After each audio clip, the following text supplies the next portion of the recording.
Hello students, Kumar study circle में आप सबका स्वागत है। छत्तीसगढ़ का जो पार्ट है, छत्तीसगढ़ के शासकों के प्राप्त अभिलेख और शिलालेख और ताम्रपत्र, इसमें से बहुत सारे क्वेश्चंस उठते हैं और हम कंफ्यूज हो जाते हैं राजाओं में कि वास्तव में किसका ताम्रपत्र है। अक्सर ये पूछ लेगा आरंग ताम्रपत्र किससे संबंधित है, या रिद्धिपुर ताम्रपत्र किसका है, पोड़ागढ़ ताम्रपत्र किसका है, या गुंजी से प्राप्त शिलालेख किसका है। और बहुत सारे राजाओं, 3 या 4 राजाओं का नाम रहते हैं और हम कंफ्यूज रहते हैं कि ये होगा या ये होगा। चलिए उसी को हम लोग यहाँ पर निराकरण करते हैं और इसको हर एक दृष्टिकोण से, चाहे वो कोई भी एग्जाम हो, हर में एग्जाम में क्वेश्चन, ऐसे क्वेश्चन आते हैं। और आगामी तो आपका पीएससी है या मंडी है, ये आएगा ही, क्वेश्चन आता ही है। तो हम लोग चलो एक नजर देखते हैं कि इंपॉर्टेंट और दिमाग में कैसे बैठा के रखे लंबे समय तक, ताकि हमको दिक्कत ना आए। तो छत्तीसगढ़ के शासकों से प्राप्त अभिलेख की बात करते हैं तो सबसे पहले सातवाहन शासक की बात करते हैं, क्योंकि अगर लिखित इतिहास की बात किया जाए तो यही जो गुंजी से प्राप्त शिलालेख जो छत्तीसगढ़ में जो प्राप्त हुआ है वो प्रथम माना जाता है कि ये प्रथम लिखित में बोला जाए, लिखा हुआ जो मिलता है तो गुंजी से प्राप्त शिलालेख ही मिलता है, जो सातवाहन शासक कुमार वर्दत्त रखा। कुमार बरदत्त का था गुंजी से प्राप्त शिलालेख। अब इसको याद कैसे करूं भाई, कुमार बरदत्त। आप ध्यान देखो, कुमार बरदत्त जब बर आता है तो क्या गूंजती है, सहनाई गूंजेगी ना। बस ऐसे दिमाग में बैठा लेना, जब बर आएगा तो सहनाई गूंजेगी, सहनाई बजेगी। तो बरदत्त आया, जहां सहनाई, तो बरदत्त आया तो क्या गूंजी, तो यहाँ सहनाई गूंजी। तो यहाँ पर गूंजी का अभिलेख जब भी आएगा, तो जब बर आएगा तो कुमार कुमार बरदत्त गूंजी का प्राप्त शिलालेख ये आपका आ जाएगा। फिर नेक्स्ट आपका आता है राजर्षि तुल्यकुल वंश। राजर्षि तुल्यकुल वंश में एक ही विशेष करके हमको मिलते हैं, भीमसेन द्वितीय का आरंग ताम्रपत्र। भीमसेन द्वितीय का आरंग ताम्रपत्र, कभी भी आपसे पूछे आरंग ताम्रपत्र किसका है तो दिमाग में बैठा लेना, महाभारत को याद करना। भीम भीम भीम ने कसम खाई थी, मैं दुशासन के खून के लहू से द्रौपदी का बाल रंगूंगा। भीम ने कसम खाई थी कि मैं दुशासन के, जिस सांस से उसने साड़ी खींची थी, तो उस दुशासन के लहू से मैं बाल को धोऊंगा या बाल को रंगूंगा। रंग आया तो कौन आएगा, भीम का प्रण याद कर लेना। आरंग आरंग ताम्रपत्र किसका होगा, भीमसेन द्वितीय का होगा। और भीमसेन द्वितीय ने आरंग ताम्रपत्र 6 राजाओं को उल्लेख मिलता है इसमें। सूर जो इसका संस्थापक था, दैत्य प्रथम, विभीषण द्वितीय, भीमसेन द्वितीय, दैत्य वर्मा द्वितीय, इस प्रकार करके टोटल 6 राजाओं का इसमें जिक्र आता है। अब अपन देखेंगे नल वंश का आएगा। नल वंश को हम किस प्रकार देख सकते हैं और किस प्रकार याद कर सकते हैं। तो नल वंश के राजाओं में एक आता है रिद्धिपुर ताम्रपत्र, भवदत्त वर्मा का था।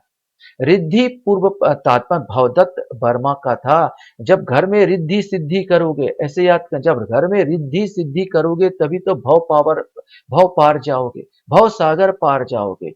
रिद्धि सिद्धि, रिद्धिपुर, रिद्धि सिद्धि जब घर में करोगे, हवन यज्ञ करोगे, रिद्धि सिद्धि करोगे तो भव पार जाओगे, भव सागर जाओगे। तो भवदत्त वर्मन का आएगा। पोड़ागढ़ स्कंद बर्मन का, पोड़ागढ़ अभिलेख किसका है, स्कंद बर्मन का है। पोड़ागढ़ अभिलेख कैसे याद करें भाई, पोड़ागढ़ अभिलेख को किस प्रकार याद करें। तो देखो, थोड़ा सा गंदा टाइप बता रहा हूं लेकिन समझ लेना, शारीरिक क्रिया होता है। जब भी पोड़ा, पोड़ा माने फोड़ा, ऐसे याद करो। फोड़ा जब आएगा तो क्या हो जाता है, स्कंद बन जाता है, शरीर में कंद बन जाएगा, ऐसे करके ऊपर गांठ बन जाएगा, स्कंद। स्कंद है, पोड़ा, पोड़ा अगर आएगा, फोड़ा हुआ शरीर में, बार बार बोलो, फोड़ा हुआ शरीर में, तो इस प्रकार गांठ बनेगा, स्कंद कंद बनेगा। तो यहाँ पर स्कंद बर्मन का आ जाएगा पोड़ागढ़ शिलालेख। केसरी बेड़ा ताम्रपत्र अर्थपति भट्टारक का है। केसरी, केसरी मतलब पहले ये जान लो केसरी का अर्थ क्या होता है। केसरी का अर्थ होता है सिंह होता है यहाँ पर। बस ऐसे केसरी का अर्थ क्या होता है, जैसे सर केसरी बेड़ा, ऐसे ही पूछा है केसरी बेड़ा किसका ताम्रपत्र है, तो आपके दिमाग का पहले घूमना चाहिए भाई केसरी का जो है, केसरी का अर्थ क्या होता है, यहीं से तो आपका बन जाएगा। केसरी का अर्थ क्या होता है बताओ, नहीं तो पत्थर बन जाओगे, बताओ नहीं तो पत्थर बन जाओगे। यहाँ पर तो दोनों चीज आ जाएगा, अर्थपति, अर्थ माने अर्थपति भट्टारक, और पंडिया पाथर, पंडिया पाथर इसी का अभिलेख है, ये भी अर्थपति भट्टारक का है। केसरी बेड़ा तामपत्र और पंड्या पाथर तामपत्र। अर्थपति भट्टारा के केसरी का अर्थ बताओ, अर्थ से आ जाएगा अर्थपति, और नना पत्थर बन जाओगे का पंड्या पाथर, ये अर्थपति भट्टारा का है। फिर आता है राजिम अभिलेख। राजिम अभिलेख है बिलास्तुंग का। राजिम अभिलेख है बिलास्तुंग का। ऐसे याद करो यार, यहां पर जिम जाओ, जिम जाओ, यहां पर जिम जाओ, कोई आपको तंग नहीं करेगा क्योंकि आपका शरीर तो हष्ट पुष्ट हो जाएगा ना। जिम जाओ, आपका कोई आपको तंग नहीं करेगा, बिलास्तुंग यहाँ पर। तो राजिम जो अभिलेख है किसका है? बिलास्तुंग का है। चलिए कुछ हम लोग चलते हैं सरबपुरी वंश के राजाओं को देखते हैं, इनके जो अभिलेख है उसको हम याद करने की कोशिश करते हैं। तो पहला आता है भानुगुप्त एरण अभिलेख। भानुगुप्त का एरण अभिलेख आपसे पूछेगा, एरण अभिलेख किसका है? भानुगुप्त का है। रण, रण मने क्या होता है? युद्ध क्षेत्र। रण मने होता है युद्ध क्षेत्र। अब युद्ध क्षेत्र में क्या होता है? युद्ध क्षेत्र में जो भी घटनाएं होती है वो बिल्कुल गुप्त होता है। क्या घटना घटेगी हमको पता नहीं। युद्ध क्षेत्र में प्लान गुप्त रखा जाता है, युद्ध क्षेत्र में घटनाएं गुप्त रहती है, क्या होगी पता नहीं था। रण मने होता है युद्ध क्षेत्र, और युद्ध क्षेत्र में भानुगुप्त, ऐसे याद करना, भानुगुप्त। इसके बाद आता है सुदेवराज। सुदेवराज का कौवा ताल तथा मल्हार से प्राप्त ताम्रपत्र अभिलेख था। कौवा ताल और मल्हार से ताम्रपत्र। आपसे पूछेगा कौवा ताल किससे संबंधित है? तो भाई कौवा, आप देखो सुदेवराज, देवराज इंद्र जब पधार रहे हो, ध्यान रखना, देवराज, देवराज इंद्र जब पधार रहे हो तो कौवा टाइप काव काव मत करो। देवराज इंद्र जब पधार रहे हो तो कौवा टाइप काव काव मत करो, उनको हार पहनाओ, मल्हार। देवराज इंद्र, सुदेवराज, कौवा ताल, कौवा ताल, ताल पाताल में ताल मत दो, कौवा टाइप जैसे मत चिल्लाओ, उस पर हार पहनाओ, ऐसे करके याद करो, दोनों याद हो जाओगा। कौवा ताल और मल्हार से प्राप्त ताम्रपत्र ये सुदेव राज का है। इसके बाद आता है आपका नरेंद्र। नरेंद्र, नरेंद्र कुरुद ताम्रपत्र था यहां पर। तो ये आपको बताना है कि नरेंद्र देव कुरुद ताम्रपत्र किससे संबंधित है। तो अब हम यहां से कुरुद से याद करने की कोशिश करें तो नरेंद्र मोदी से याद कर लो। नरेंद्र मोदी के लिए राजनीति कुरु का क्षेत्र है। नरेंद्र मोदी के लिए राजनीति कुरु का क्षेत्र है, कुरुक्षेत्र है, यहाँ पर कुरु का क्षेत्र है, कुरुक्षेत्र है। तो ये आ जाएगा, नरेंद्र मोदी से आ जाएगा। जय जयराज मल्हार ताम्रपत्र आता है। जयराज का आता है कौन सा? मल्हार, मल्हार ताम्रपत्र आता है। तो हम ऐसे याद करते हैं, मल्हार, जिसके गले में हार हो उसका जय जयकार होता है। जिसके गले में हार हो, जिसके गले में हार हो उसका जय जयकार होता है। तो जयराज आ जाएगा, मल्हार, ऐसे भी याद कर सकते हो। अब प्रसन्न मात्र एक है। प्रसन्न मात्र ने सबसे ज्यादा, जो सरबपुरी वंश का राजा था, प्रसन्न नामक नगर की स्थापना भी की थी, और सोने और चांदी के पानी चढ़े सिक्के प्रचलित करवाए। इन सिक्कों गरुड़ संख तथा चक्र अंकित होता था। मैंने आपसे कभी कभी पूछता था किस राजा ने सोने के सिक्के चलवाए थे छत्तीसगढ़ में, तो भाई सोने के जो पानी लगे हुए सिक्के जो चलवाए हैं उसका केवल पालिश था यहाँ पर। तो ये जनता को खुश कर दिया होगा, प्रसन्न कर दिया होगा, ऐसे याद कर लेना। मैंने पालिश लगा हुआ सिक्का चलवा के जनता को प्रसन्न करना, तो प्रसन्न मात्र का ये सिक्के प्राप्त हुए जिसमें गरुड़ शंख और चक्र अंकित थे। इसके बाद पांडु वंश के कुछ कुछ हम राजाओं का देखते हैं। तो पांडु वंश के अगर राजा सिरपुर के महाश्रीगुप्त के 27 ताम्रपत्र मिले हैं, तो सिरपुर में जो मिले हैं 27 ताम्रपत्र यहाँ पर मिलते हैं, ये आपको दिमाग में बैठा लेना होगा। फिर ईशान देव जो इंद्रबल का पुत्र था, खरोद प्रशस्ति की रचना की थी। कभी क्वेश्चन पूछे खरोद प्रशस्ति की रचना किसने की थी, तो यहाँ पर ईशान देव। देखो खरोद से ही याद करना, कभी बोले खरोद, देखो दो, खरोद शिलालेख अलग है, खरोद प्रशस्ति अलग है। अब खरोद प्रशस्ति की अगर बात किया जाए तो खरोच, ऐसे याद करना, खरोच किस साइड खरोच हो यार, तो कौन सी दिशा में खरोच, मैं खरोच बोला तो खरोच कौन सी दिशा में, मैं बोलूंगा भाई कौन सी दिशा, दिशा बताओ, तो हमने बोला ईशान दिशा में खरोच। ऐसे खरोच, खरोद मैंने खरोच, कौन सी दिशा में, तो हम बोले ईशान दिशा में। ईशान दिशा में, ईशान एक 507 हमारे हिंदी में एक शब्द होता है, ईशान शब्द होता है जो दिशा का नाम होता है। तो ईशान दिशा में आपको क्या करना है? खरोचना है। तो ये आप ईशान देव याद होगा। इसी प्रकार आपका आएगा, नेक्स्ट अपन देखते हैं जो आता है आपका बस्तर के छिंदक नागवंश द्वारा। बस्तर के छिंदक नाक में कुरुषपाल अभिलेख सोमेश्वर देव प्रथम का था। आपसे तो बस ये पूछा जाता है ना कि कुरुषपाल अभिलेख किससे संबंधित है। कुरुषपाल अभिलेख किससे संबंधित है, तो यहाँ पर एक और कुरु से ही याद करने की कोशिश करना। कुरुक्षेत्र, कुरुक्षेत्र जब भी सोमवार आता है तो प्रत्येक लोगों के लिए कुरुक्षेत्र बन जाता है। सोमवार सप्ताह का प्रथम दिन, सोमवार सप्ताह का प्रथम दिन, सोमवार जहां से सब काम काज में लग जाते हैं, मतलब फिर से सप्ताह चल देता है और कुरुक्षेत्र बन जाता है। फिर वही पूरा अपना रोजी रोटी, मैं एक प्रकार का भी कुरुषपाल आया तो कुरुक्षेत्र बन जाता है सोमवार हमारे लिए, सप्ताह का प्रथम दिन, तो सोमेश्वर देव प्रथम कुरुषपाल अभिलेख। इसके बाद आता है टेमरा।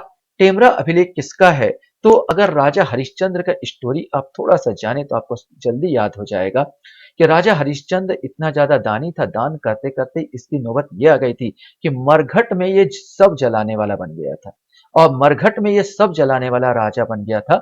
और जब इसकी पत्नी उसके पुत्र को ही लेके सब में आती है जलाने के लिए, तो पैसा मांगता है कि भाई मेरा काम है, मेरा फर्ज है, ड्यूटी है कि मुझे पैसा दो यहाँ पर, तब मैं आपको सब जलाने दूंगा, और जानता रहता है कि वो उसका पुत्र है। यहाँ पर ये राजा हरिश्चंद्र की स्टोरी मिलती है। तो मरा, मरा को जलाता है कौन, मरा को कौन जलाता था, मरा को जलाता था राजा हरिश्चंद्र। तो टेमरा आएगा, टेमरा सती अभिलेख हरिश्चंद्र देव का आएगा। इसके बाद एर्राकोट अभिलेख तेलुगु से संबंधित है, कभी क्वेश्चन पूछे तेलुगु भाषा में लिखा है, छत्तीसगढ़ में नहीं मिला, ये दो आंध्र प्रदेश साइड आपको मिला, तो एर्राकोट अभिलेख, जिसमें छत्तीसगढ़ के बारे में बहुत सारी जानकारी मिलती है।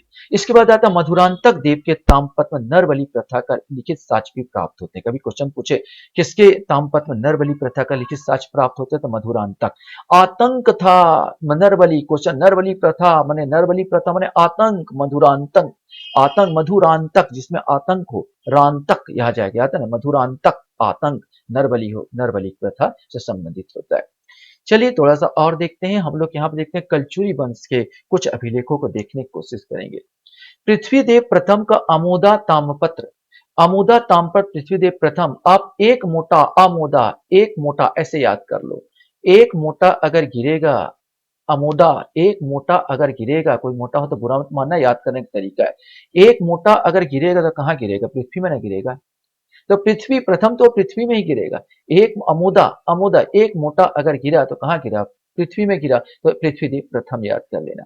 यद्यपि आप देखेंगे पृथ्वीदेव द्वितीय में छत्तीसगढ़ के जो कलचुरी वंश है उसमें पृथ्वीदेव द्वितीय के करीब सबसे ज्यादा 14 शिलालेख हमको प्राप्त हुए, जिसमें बहुत सारी चीजों में कोटगढ़ अभिलेख, कोटगढ़, अकलतरा, राजिम, बिलईगढ़, कोनिका, अमोदा में भी कुछ लिखा वर्णन है इनका, रतनपुर, पारा गांव, घोटिया, खरोद अभिलेख में भी इसका वर्णन हमको मिलता है। तो यहाँ पर बहुत सारी चीज पृथ्वीदेव द्वितीय का आ जाते हैं, पृथ्वीदेव सबसे ज्यादा क्वेश्चन बन सकता है, एक तो नहीं है, बहुत सारे इनका मिलता है, तो 14 शिलालेख जो है इनका मिला पृथ्वीदेव द्वितीय का। रत्नदेव तृतीय की बात किया जाए तो खरोद शिलालेख, मैं खरोद प्रशस्ति नहीं बोल रहा हूं, प्रशस्ति तो स्थान आ जाएगा, इसको भी ऐसे ही याद करूंगा। खरोच, शिला मने होता है पत्थर, शिला मने होता है पत्थर, पत्थर को खरोच, पत्थर को खरोच आपको क्या मिलेंगे, पत्थर को 3 बार खरोच आपको क्या मिलेंगे, रत्न मिलेंगे, आपको रत्न मिलेंगे, ऐसा याद करना, पत्थर को खरोद माने खरोच, 3 बार खरोच पत्थर को आपको रत्न मिलेंगे, रत्न आपको प्राप्त होंगे, तो रत्न देव तृतीय आपको याद कर लेना है, इस प्रकार का जल्दी याद हो जाएगा। इसके बाद आपको देखना है जाज्वल्य देव द्वितीय की बात करें, जो शिवरी नारायण लेख आता है। देखो शिव में क्या चढ़ाते हो, शिव में आप जल चढ़ाते हो ना, बस याद कर, शिवरी नारायण अभिलेख स्टील में जल चढ़ाओगे तो जाजल देव द्वितीय, अब 2 बार जल चढ़ा दो, 3 बार जल चढ़ा, तो जाजल देव द्वितीय करके याद करना।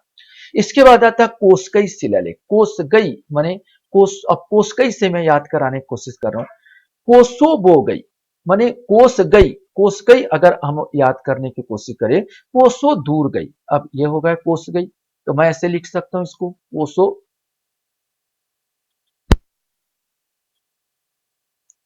मैंने यहां पर लिखा कोस गई, कोसो दूर गई, मैंने यहां पर लिखा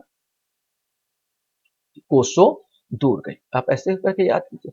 कोसो दूर गई मतलब कहां गई, बाहर गई, कोसो दूर गई, मैं शॉर्टकट में क्या बोलूंगा, वो कहां है, तो बाहर है, बाहर गई, तो बाहर बहरेंद्र याद कर लो, कोस गई, कोसो दूर गई, बाहर गई, बहरेंद्र आपको याद हो जाएगा।